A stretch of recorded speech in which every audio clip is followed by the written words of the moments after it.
Welcome to another episode of Inquire, the show that aims to bring people together from across a wide range of worldviews and interests in order to explore ideas and share life. I'm your host, Jez Field, and today's guest is none other than my good friend, Mr. Chris Hollis. Hello, Chris.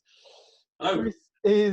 Chris is a qualified psychotherapist and clinical supervisor who specializes in trauma and couples counselling.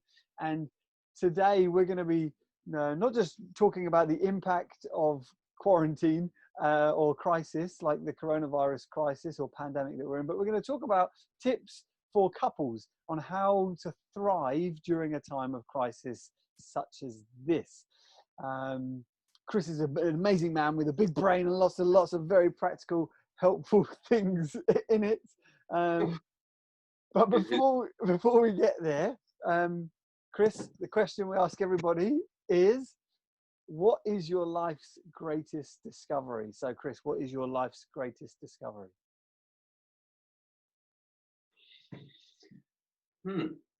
I started to think about, I'll say something quite profound. And then the first thing that popped into my head was skateboarding. And I think that was probably my greatest discovery. What impact has skateboarding had on your life? I think it made me feel young again. When did you discover it? I think when I turned 40, yeah. Oh, wow. Yeah. And I think what I really value about it is I guess it's semi-profound. You could look at it that way. I really like the fact that it's incredibly hard and it takes a lot of practice, and you can only get better by making mistakes. And I find that really, useful, because it kind of doesn't matter if you're bad at it, because it's kind of part of the process. And I really like that. Wow. And so it's the challenge of learning something new, whilst also bringing me back to my kind of younger days where I didn't do it, but would have liked to. Wow, that is semi-profound. I mean, that would probably be a good description of a good biography for you, isn't it? Semi-profound. Yeah, maybe. I don't know if that's even a kind of right statement, but yeah. I like it. Semi-profound. Well, Chris, let's move on to today's conversation then. You're a couples counsellor, spend a lot of time with people in relationships, and have seen, no doubt, a lot of different problems that couples run into. So the last few months have understandably put a lot of strain on a lot of people's relationships. Some couples are thriving, some are barely surviving. What have been some of the things that you think make the difference between surviving and thriving, and what would be some of your messages of hope and advice for couples to help their relationship thrive? Okay, well, there's a lot of questions there, wasn't there? A lot of quite broad. Okay. In other words, talk for the next 20 minutes at me. Right. Okay. I thought that was your forte. But anyway. Okay. Well, I call it preaching. Sorry, carry on. Oh yes, of course. Yeah. It's. I like the way you reframe things. So, I guess it's a bit like we're doing now, really, isn't it? Bit of jovialness. No, on a serious note. So, surviving and thriving. I think the main difference is the people who thrive really talk to each other about what's happening, and the people who survive, I think in my experience, what I've seen, tend to make assumptions and try and adapt to the other's need without really talking about it. And so to thrive, really, it's kind of, particularly in the recent kind of situation, there's being able to say what you would like from the other, given the circumstances of change. So, for instance, people who quite value space, and they're normally out to work, and then at the moment they're not, they're stuck at home. And so in order, how do they get their space? And people are able to say, do you know what, actually, I'm feeling a bit suffocated. Would you mind playing with the kids in the garden, for example, while I just go in the study or, up in a room and just have a bit of quiet time. And then also sharing kind of that support as well. So being able to say, hey, if you do this for me, I can do that for you. And so really both talking about what's going to be really helpful. Mm-hmm. And I think part of what enables that and the difference between surviving and thriving is being able to be honest about what's difficult, you know? So recognizing what you're going to need, recognizing what you find hard, recognizing what you're missing, you know, and then being able to discuss that really with the other. That makes sense. Yeah. I'm trying to think of some examples here. So, I mean, I mentioned skateboarding earlier. You asked me about the thing, and I said skateboarding. So during the lockdown, I couldn't skateboard because I used to skateboard at a skate park, and particularly indoors because I'm not very good.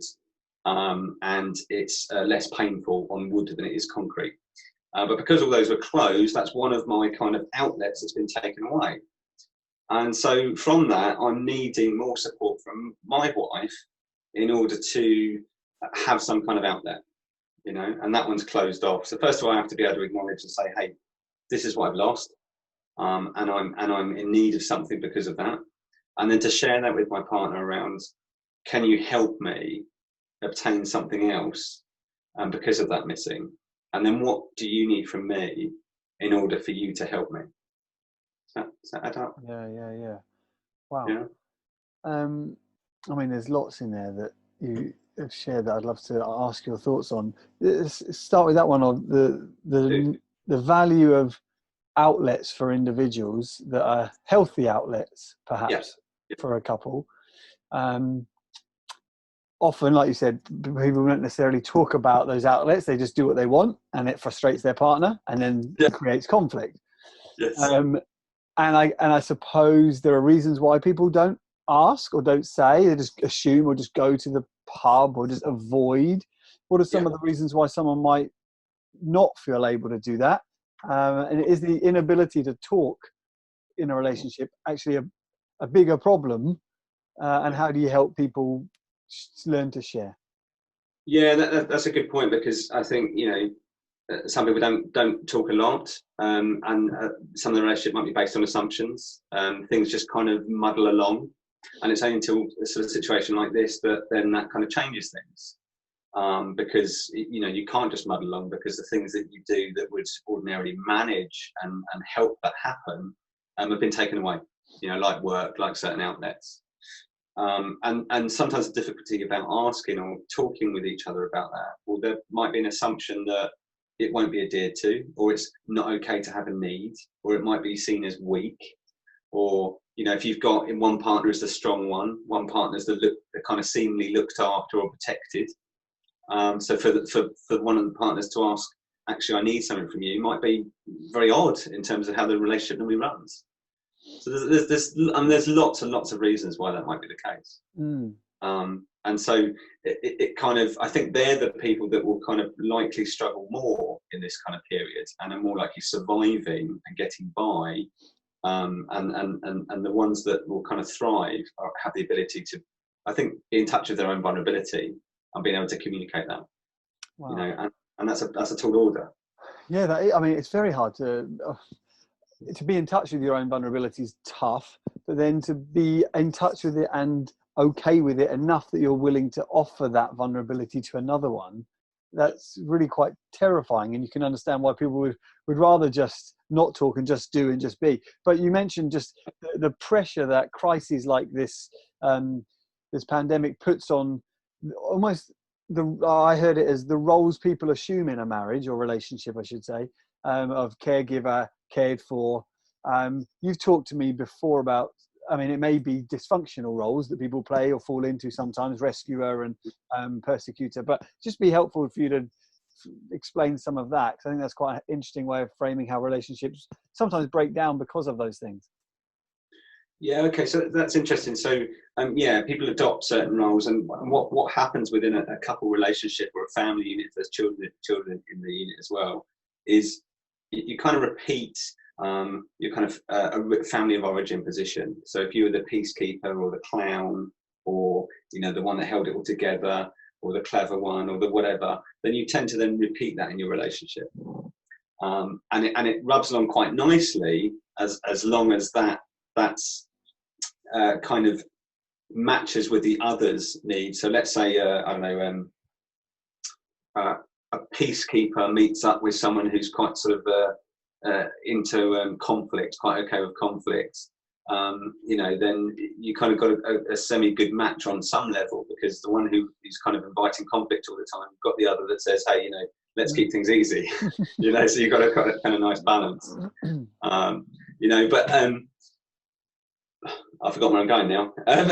No, it's just what happens when those roles break down in the crisis. You can't keep playing that same game. Yeah, absolutely. Well, and the reason it breaks down is when a relationship forms, it has ways of minding the gap of the any difficulties of the relationship, any ways in where the hope of the relationship isn't being met versus the reality of what is. And the ways people mind gaps are several. There's, you know, work, there's socializing, there's drug and alcohol, faith, learning, and of course in the current situation a lot of that's been taken away. And so what happens is that you then have to face the disappointment of the relationship. So while I'm out skateboarding, I might not have to come to terms with that my wife doesn't like skateboarding. But when I can't do it, I then realise that, oh, she's not a skateboarder like me. Do I really love her as much now? I mean, I'm playing it down a lot. But yeah. That I mean, we've jumped off something. I want to come back to the roles in a sec, because I find that really interesting. But that concept of minding the gap, talk to us about that again, because that was really quite interesting. So you're saying that rather than acknowledging the dissonance or difficulty in a relationship, we find ways of coping, alcohol and faith and other things. How does that work? Explain that to us. What that does, so basically, when we get together in a relationship, the two people in the relationship have a dream of how that relationship will be. They have a hope and a dream and a fantasy. You know, it's going to be, we're going to get married, lots of kids, white picket fence, happily ever after, whatever it might be. And then after a few years, there's a reality that kicks in, that actually they weren't so amazing. I mean, you know, Jez, he's a stand-up guy and he's very funny, but you know, he's a bit annoying as well. I've heard that. Yeah. And so what we do is rather than kind of have a conversation about any difficulties, like, I don't like the fact that you keep leaving the toothpaste off the toothpaste cap off the toothpaste. Rather than kind of bringing that to your attention and having a discussion about it, what I'll do instead is I'll go skateboarding to burn off some excess energy and maybe get rid of a bit of anger.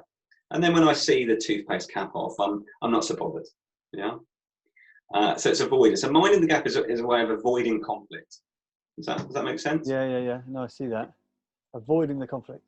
Yeah, but the problem with minding the gap to avoid the conflict is in a relationship, without having any form of conflict, there's no growth. And so the toothpaste cap remains a problem. It's just never dealt with. And then what happens there's lots of other things that might be annoying that doesn't get addressed. And while the mind and the gap kind of various ways are happening, it doesn't have to be addressed. But then you get a lockdown situation where the mind and the gap ways of managing that disappointment in the relationship is taken away. And suddenly you're faced with, he leaves the toilet seat up. He leaves the toothpaste cap off the toothpaste. He never replaces the toilet roll. He always leaves the back door open. Never takes the bins out. Did Amy tell you to say this? She might have done. There are sorts of things. And then it's, when he snores actually, and that's quite annoying. But then when we get to the deeper stuff, there's things around, you know, core values and actually our hope of what we want it to be. So let's say you went into a relationship with the hope that you'd have 2 children and you'd buy a house together and, you know, you'd retire together and maybe go for walks, etc. And then after a few years, actually what you've recognised is the other doesn't want children, or they don't actually particularly like walking. And the thought of buying a house is actually ridiculous. They're not into the sort of whole, you know, staying stuck or whatever and permanent base. They're more of a free spirit. And all those things you don't want to look at because you love so many other aspects about them as well. But again, as the mind and the gap is taken away, you're suddenly faced with, I'm not sure I even like this person, you know? Yeah. And so now I feel stuck with this person because I have to face the difficulties that I've been avoiding or distracting myself against. Does that make sense? Yeah. And so, you know, it's possible to then have a conversation and face the conflict, but the risk of the conflict is you lose all the good stuff that you've got because there's a risk of losing the relationship as well as enhancing it. Yeah. And I guess part, if I'm hearing you rightly, part of what you're suggesting is reframing how you think about conflict. That conflict is a means to deeper levels of intimacy. Yes. But it's risky because it could break you. It could make you realize all of these things. Actually, I don't want to be with you, and now we've got a ring. And so that's why I guess you can avoid it, or you just find lots of different pursuits. You take up golf, you go hiking. Well, absolutely, and that's a good example because they're positive and negative. So, taking up golf, positive mind the gap. I mean, not for me personally, but it's a positive in the sense it's a healthy outlet. It's not disrespecting the relationship. But then if you bring in stuff like unhealthy things like, gambling, alcohol, drugs, affairs, that kind of thing, that's when you're avoiding a relationship, difficulties, but actually in a really unhealthy way. So, yeah. And so you're kind of advocating the importance of owning the conflict enough to want to talk about it with people. Yeah. Which is massive and it's huge. I mean, the thing I notice for myself is when I'm annoyed about something, that's the worst time to talk about it. But when I'm not annoyed about it, I don't really want to talk about it. It's not a big deal. Absolutely, yeah, and that's a constant dilemma, isn't it? Because it becomes not important again when you're not feeling the feelings about it. Yeah, they're actually, you're quite right. They're the ideal times where you might say, okay, "I'm not angry now, but actually, can I just talk to you about when you leave the toothpaste cap off? I really find that difficult. I feel what happens. I know it seems such a simple thing, but I find it really disrespectful. It's like you're disrespecting me by leaving the lid off." And the other might go, "Oh, don't be so silly." But the point is conflict. When I say conflict, it doesn't have to be shouting rows and horrific fights. That's not what it's about. Conflict is just simply about bringing to the attention of the other what you're finding difficult or not happy with. And there's a couple of things there. One, we could go in lots of directions, but one is how do you help people who, I mean, I think it's very common. I don't know if it's a British thing, but it certainly feels like a British thing. We hate conflict. We avoid it to our heart's content. We do whatever we can, then have an awkward conversation. So how do you help it? And for what I see is a lot of fear in people about conflict. They catastrophize quite quickly about conflict. So how do you help people walk towards conflict without fear and terror? Yeah, that's a really good point. So people who, it depends on the length of the relationship as well. So people who've kind of got to know each other a bit will kind of know what kind of is an easier way of approaching them about a tricky subject and what's kind of a sort of no-no. So for instance, I like to think I'm perfect and right pretty much all the time. And so my wife will bring some attention, knowing that I might, I'm right, you're not. But what she'll do is she'll subtly drop something in and leave it with me and walk away so that I get a chance to kind of just get used to the fact that I could be wrong about something. And then I'm open to discuss. Does that make sense? Okay, yeah. She's learned I can be a bit sensitive around imperfections. And so she then attends to that by having compassion and bringing it to my attention in a way that I can tolerate. And so it's learning things like that. It's learning with each other about the certain ways of doing things could be quite hard. And so looking at what some people like to be quite playful, like left the tooth cap off. I almost ate it. Or or it dropped in the toilet, and I had to put my hand in. Whatever you could. It might be a playful one. Every different way of how they can engage with conflict in a way that's tolerable for them. Yes, because I guess I've heard it said before that every time we learn something, we have to be willing to, or we change. We have to be willing to die to something, and death is always painful, even if it's something as trivial as for me in our house at the moment, it's pulling the curtain from the shower fully open after I've had a shower so that it doesn't stick together and the mold come. Amy gets very annoyed. I just get out of the shower and I walk away. But she wants me to get out of the shower and pull the curtain back so that it. I can't believe you do that. Yeah, I'm with your wife completely because that's one of my pains. I go into the bathroom and it's just been left, and I come on, open it, people. Yeah, but my point is, I have to I have to, even on something as minor as that, I have to be willing to die to an old way of being. Yes. And if it's something more significant, say the tension that couples experience in their different sex drives, something that feels so, or finances, something that feels so personal to you and is such a source of your security and comfort, to die to your preference, to see things from another's point of view, that's a long and slow death a lot of the time for people, isn't it? It is. It's really hard, isn't it? And you're quite right. Anytime there's a change, there's a loss, and that has some grief attached. So it is. You know, it's hard for the individual. You know, but I think one of the ways as well is, and it's interesting point you made. It's about recognizing what it's like for the other. So let's take simple thing again, like the toothpaste cap. Let's say I have a problem with you leaving the cap on. I might say to you, I've noticed you leave the cap on. Is that important to you? How is that for you? That because I like it on, but I've noticed that you kind of never put it on. So is it that you just want to get rid of it? I mean, what? So what? It's very easy to sound passive aggressive in those times. You can be, but what you're trying to do is because me wanting the cap on is making the assumption that I'm right about it, and that's how it should be. But actually, there's two people in a relationship, and they both have preferences. And just because one's different, it doesn't mean it's the wrong way. It just means it's not your way. Yeah. Is that, yeah? Yeah, no, it's really helpful. I mean, I don't know what you think about this. Some people would sometimes say, oh, what you need in a relationship is compromise. And I just don't like that as a concept. I don't believe it's right, because actually I think what I want is not compromise. What I want is to find my pleasure in my wife's pleasure, find my happiness in her happiness, and for her to find her happiness in my happiness. So I'm not compromising. I'm seeking my happiness, but my source of my happiness is not in me anymore. It's in her. Is that quite a long-winded way of saying the same thing? Or what do you think about compromise in general? Is that a negative way of putting it? No, I think compromise is useful, isn't it? But I think there's an added bit, and this is where difficulty arises, is that when there's no compromise. So let's say, I mean, a massive one would be, one wants children, the other doesn't.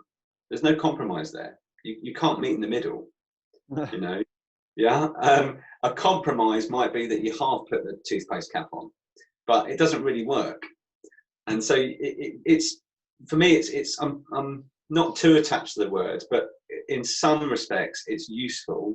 But really, the more important thing is recognizing the two different needs. So I want the toothpaste cap on, you don't. And they're both really relevant, and they're both important to the individual. Yes. Yeah. And now if let's say my partner's the one that leaves the toothpaste cap off, if they're not too attached to leaving it off, and it's okay for them to put it on, it's like, oh, okay, I didn't realise it was such a problem, I do it. Fine. So they've compromised for me, but only if it's really okay for them. Because often what people do is they compromise, and actually it's not really okay. They're just doing it to please, and another way of avoiding another conflict. When really it's about, actually, I can't be bothered to put the toothpaste cap on. Yeah. And you might say what's underneath that can't be bothered is your happiness isn't actually that important to me. Yes. Which is something that's much more like the threat and the stability of the relationship.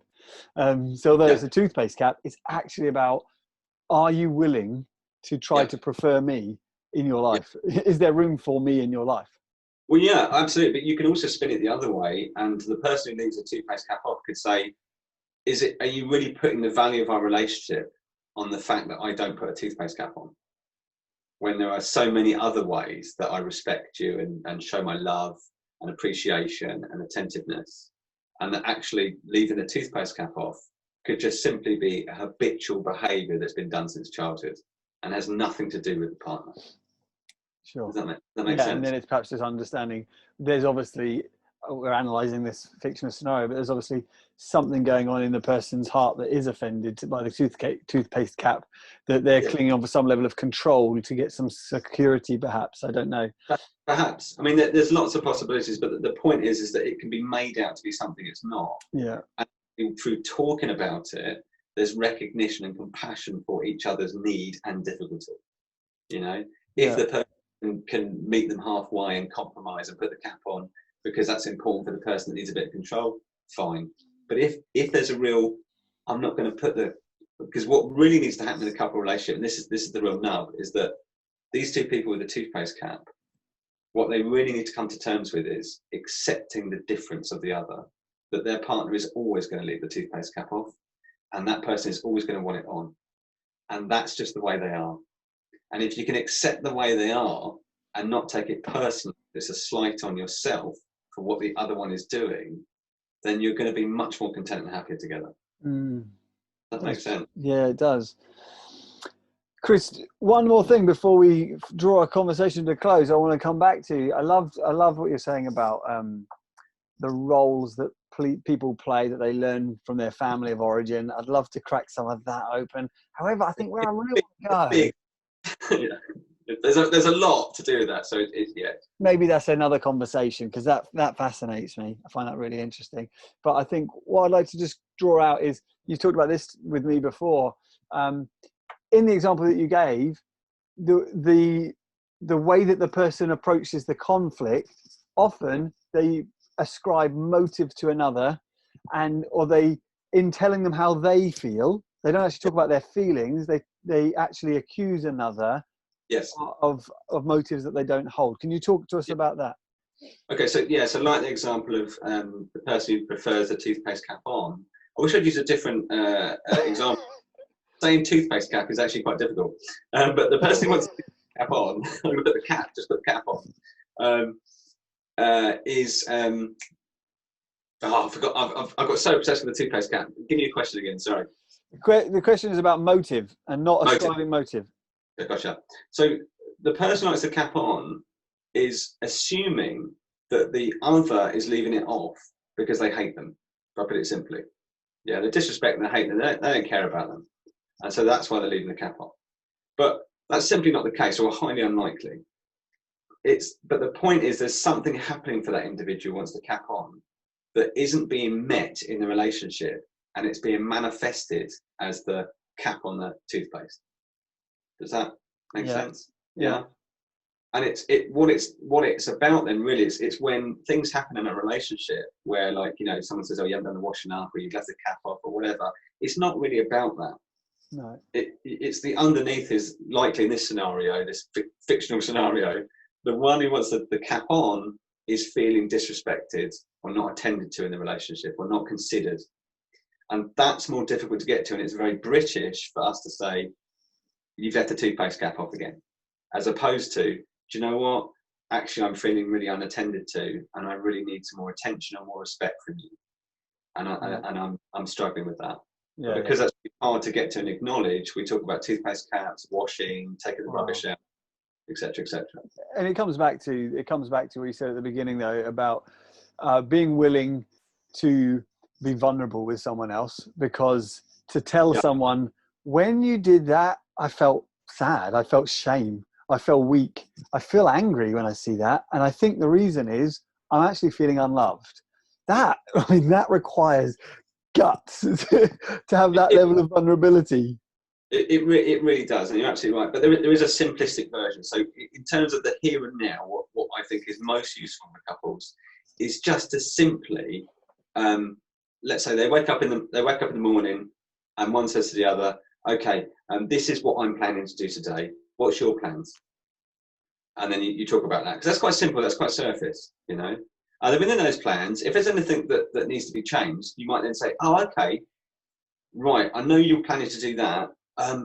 Would you mind taking the kids out to the garden, for example, for half an hour at 2:00? Because I it means I get to catch up on a bit of work stuff. Yeah, that's fine. I can do that. Is there anything then you want me to do for you? So it doesn't have to be so much depth and about vulnerability. It can be simply about logistics. Because when couples are talking together about the running of the home, they're going to feel much more okay, because several things. One, they know what's happening. Yeah. Two, there's, in a sense, without even knowing what they're doing, they're supporting each other, respecting each other, and communicating with each other. And so they're in the know. And when we're in the know, we feel very safe. And so that's a very simplistic way of doing things, is just getting the structure right and planning together how you want, day at a time, how you want that day to, and how you can work together to achieve that. Oh, brilliant. And you touched on that thing about being in the know. I think there's nothing worse than feeling like you're in the dark on something. People experience this a lot at work. If they feel like they should have been part of a decision that was made that they weren't, it makes them feel angry or shame. And you Absolutely. see that ramped up in intimate relationships, like Yeah. between a husband and a wife. Yeah. Being kept in the dark actually makes you feel like, are you building a separate life outside of here Yeah. that doesn't involve me? Yeah, absolutely that. So it's even with the little things like I'm going to be half hour late home from work, or even if you're working from home, I'm going to be half hour later tonight. You let them know it's keeping informed. There's less of a chance of like falling out, because you're showing that I respect you, I care about you, I'm keeping you informed. Wow, Chris, amazing. Love talking to you. Love getting some of the goodness in your brain, your wisdom and insights out, and just some of your learnings professionally over the years of sitting for hundreds and hundreds and hundreds of hours with couples. Thank you so much for sharing some of that. Welcome. And it's been grand for me as well. Always a pleasure, and always somewhat anxiety inducing. Always a pleasure. And hopefully never as bad as you think it's going to be. No, yeah, I'd agree with that. Yeah, I'd agree. See, pushing through the vulnerability and having open conversations is good. Very much so. Very much so. Yeah, thank you. We're gonna leave it there for the week. Thank you so much for watching and listening on the conversation. If you have any further questions, leave them in the comments below, and I'm sure we can get Dr. Chris. Are you a doctor yet? I'm not a doctor, far from it. No, okay, I'll find we'll call him my mate Chris. We'll get him back. Get him back to answer some questions, and hopefully we can talk more about the various roles that people play that they learn from their family of origins one day. That is interesting. I'm looking forward to teasing that out. But thank you, Chris. Love you, mate. God bless. Yourself.